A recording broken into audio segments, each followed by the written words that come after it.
Hello, welcome to the Mana Hungry Test Kitchen, where we make the coolest and most delicious decks. I'm Chef Alex, and today I bring to you a deck that I built, and it's my favorite.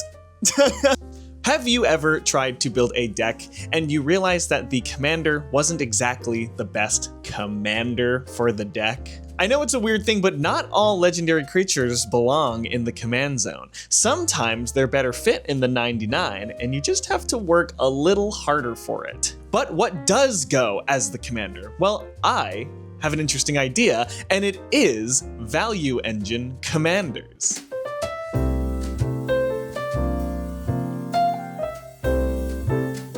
So this all started when I was trying to build an Esix Fractal Bloom deck.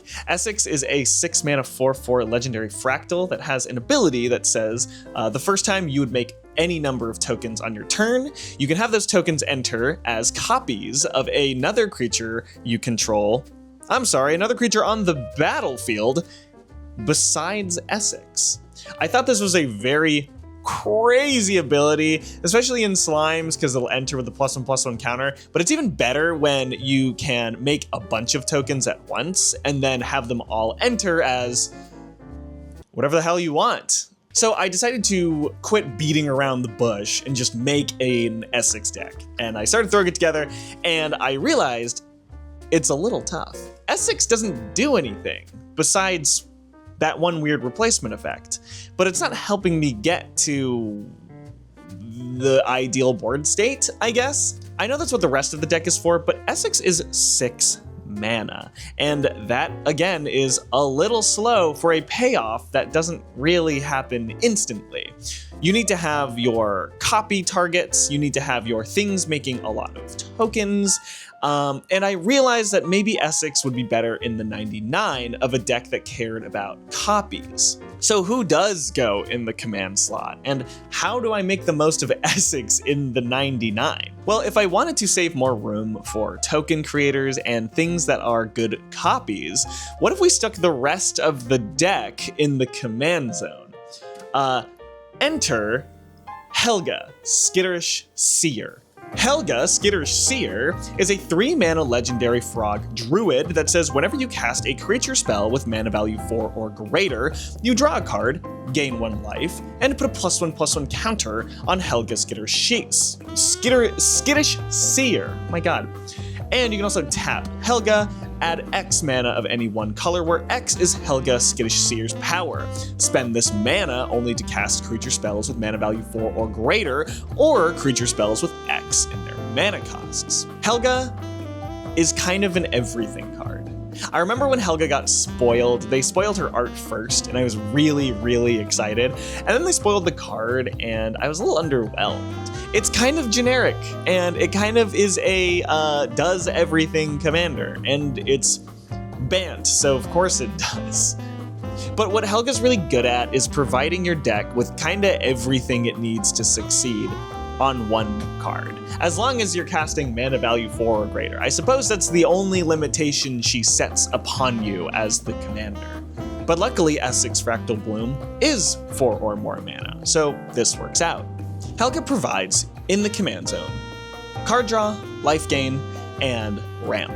That is kind of all of the basic stuff, minus maybe removal or recursion or protection, but for the most part, card draw and ramp are the most important things that you're going to want in your deck. And having them both in the command zone is pretty good. On EDH Rec, Helga is touted as a +1/+1 counters commander. I believe this is because if you can just put more +1/+1 counters on Helga, that she will just tap for more mana, and that's very good, and I understand that. It is something that I tend to try and do in the deck, but for the most part, when I'm playing Helga, I just allow her +1/+1 counters to go on slowly as I cast my 4 or more mana creatures. Helga is blatantly good at everything, which is why she's a very good commander for just about any game plan, and which is why she is a good commander for my game plan.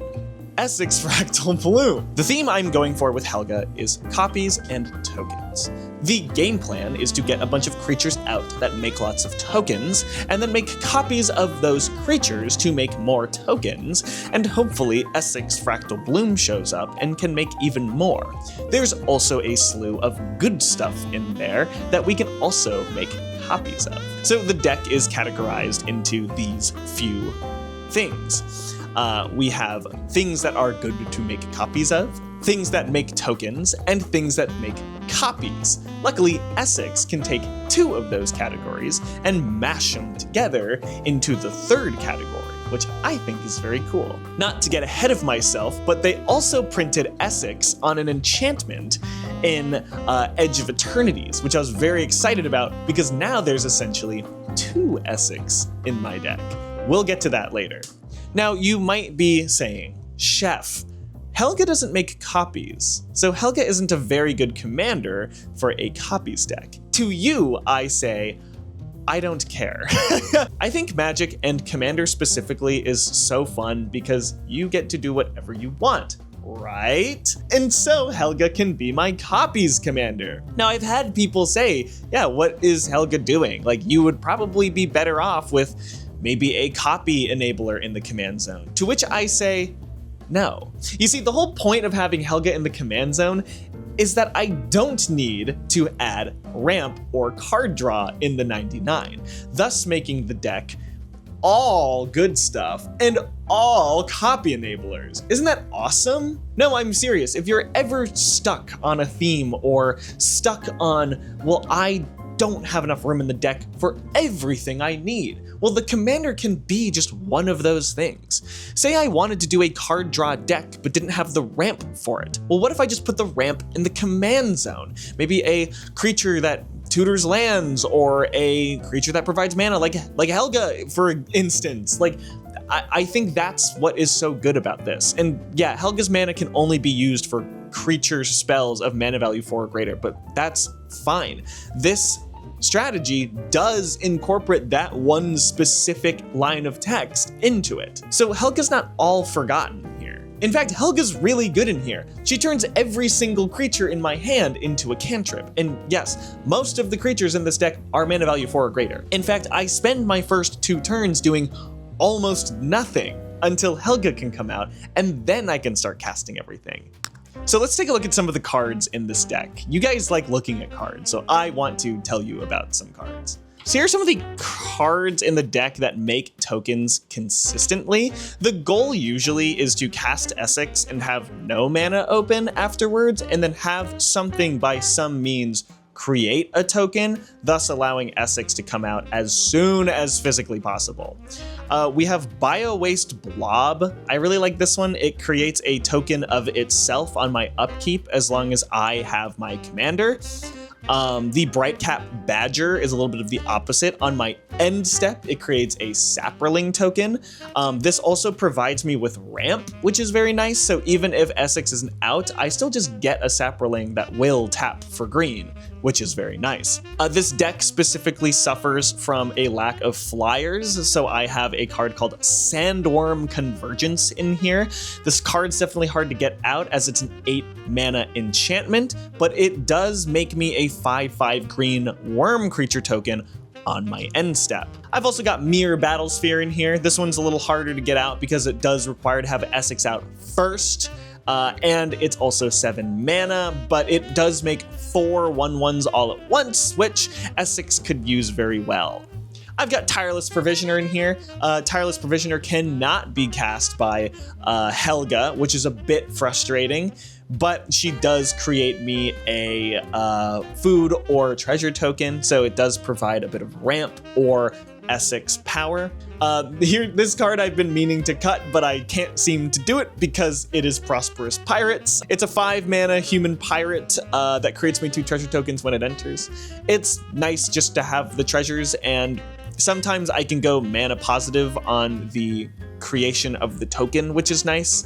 And then I can usually try and cast another thing with those 2 treasure tokens. Also, creating 2 tokens at once is nice because that's what Esix cares about. Bloodbirth Viper is in here. I really like this card. It's a 3/3 with Myriad, which means if Esix is out, those 3 tokens enter tapped and attacking. Rampaging Baliths is very good. It creates me some extra bodies, and it's also another token on landfall. And finally, we have Wormcoil Engine, which is awesome because it makes 2 tokens when it dies. Very few, if not all of the cards I just mentioned are not legendary as well. So they are all very good options to make copies of with Esix. Specifically Rampaging Baliths, Tireless Provisioner, Wormcoil Engine. Those are excellent to have as copies.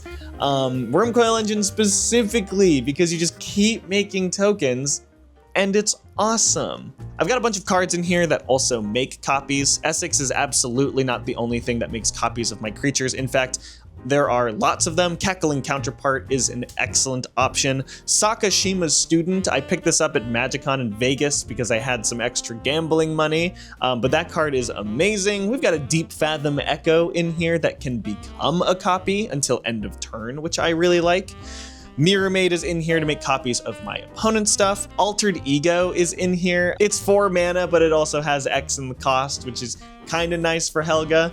Mocking Doppelganger also gives me a copy of something that my opponents control. Sakashima's Protege. This is a new addition to the deck, but it has Cascade. It also has Flash, so I can flash this out on my opponent's turn and then make a copy of a creature that... Whoa! Copy of any permanent that entered the battlefield this turn. I actually did not realize it said that. That's sick. Spark Doubles in here, Body Doubles in here. We got Rite of Replication and Croaking Counterpart are all in here.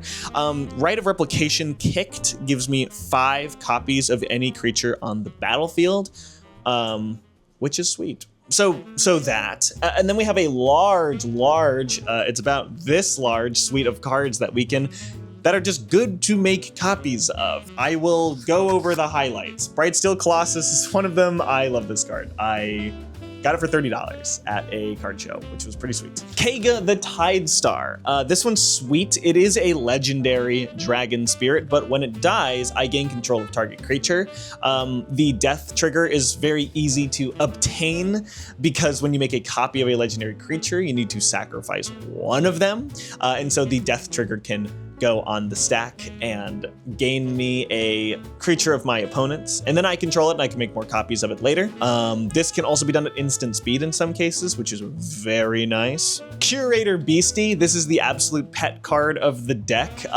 It says colorless creatures you control enter with 2 additional +1/+1 counters on it, and whenever she enters or attacks, I manifest dread, which is also very nice. If you have 2 of these on the battlefield, those manifested dread cards enter with 4 +1/+1 counters on them, and then you can flip them over with some of your leftover mana, and they're enormous. It's very fun. Scrawling Crawler. This is pretty usually the win con. Making copies of Scrawling Crawler is just good. People love drawing cards, so it's hard not to include all the time. It's only 3 mana, so you can't cast it with Helga, but you can just make copy and copy and copy of this, and it's excellent. Ouroboros, I opened this on stream. Again, just a broken card to have copies of. Oh yeah, I've got a Consecrated Sphinx in here. That's pretty rough to have copies of. So you might have noticed as I was going over some of these cards that there is nothing with mana value 2 or less in the deck. Yeah, that is because I actually have the deck companioned with Kuruga, the Macro Sage. Yeah, Kuruga Companion is maybe the most divisive part of this deck. He rarely comes out. And at the cost of using this guy maybe once a month, I don't have a single thing to do turn 1 and turn 2, as there are no 1 mana or 2 mana things. If you're not familiar with the companion mechanic, your deck can have a companion that must follow your commander's color identity.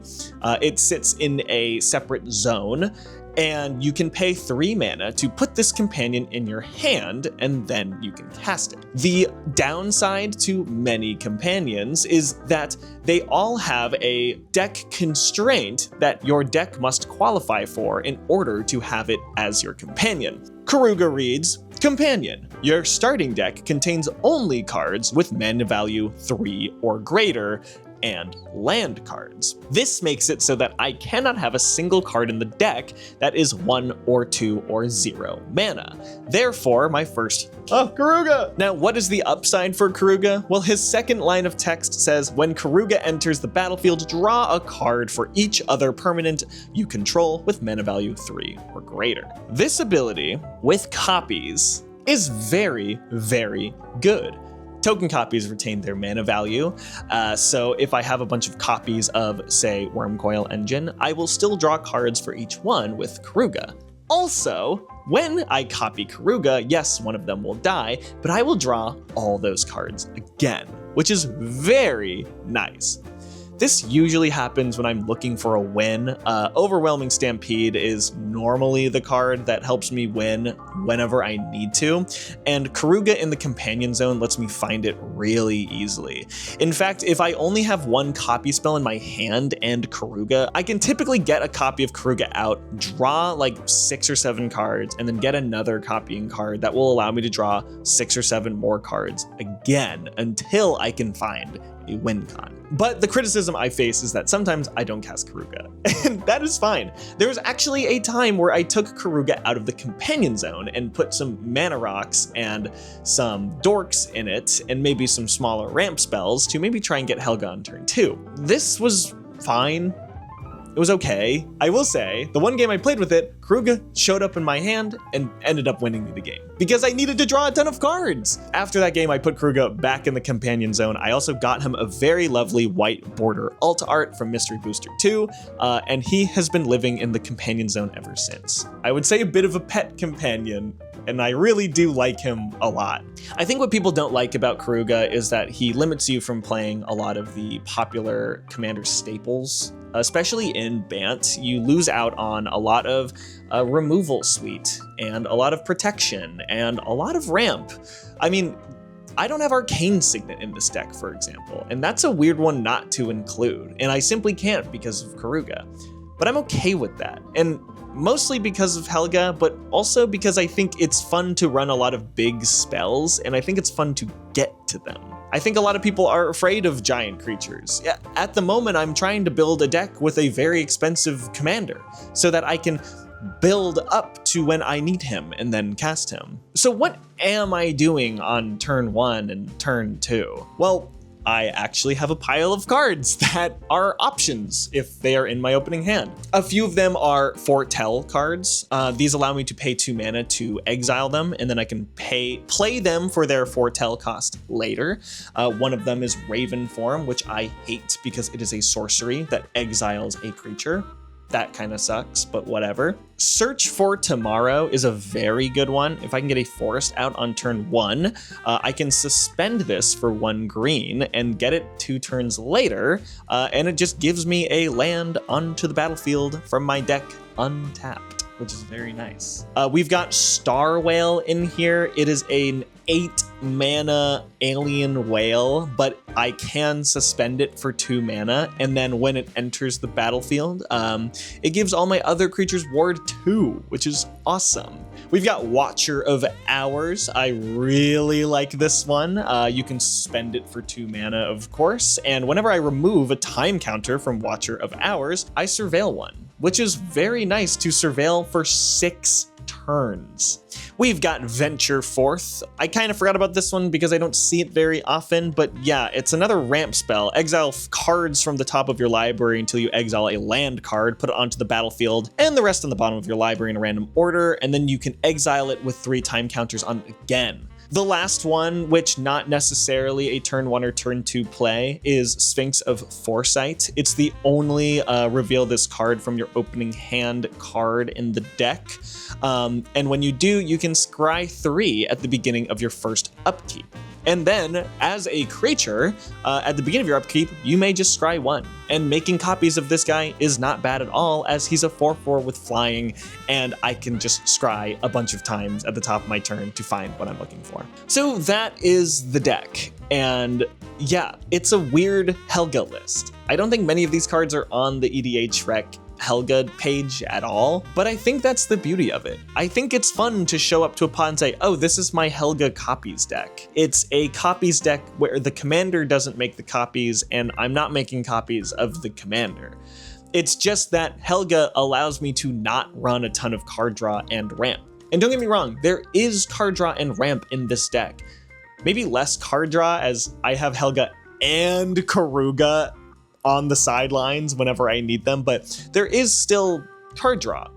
I'm also told that Helga is a remove on sight creature because of how fast and quickly she can ramp. I think the beauty of this deck is that it's probably a better move to remove the other things. I mean, if Helga gets removed by turn even 5, I'm pretty set to just continue this without her. Hell, I'll probably just get Kuruga instead, even though he doesn't come back. And I created all of this because of one card, and it's not even the commander. It's Esix, Fractal Bloom. The other Esix in the deck is Moonlit Meditation, by the way. I can enchant an artifact or creature I control, and the first time I would create 1 or more tokens each turn, mind you, I may instead create that many tokens that are copies of that permanent. That card can definitely go in any deck, I'd say. I mean, most decks make tokens after all, but it feels at home here. It's also fun when Esix and Moonlit Meditation show up and the deck is fully equipped to handle them. Most of the cards in the deck are making me tokens and thus can make me wide sweeps of token copies.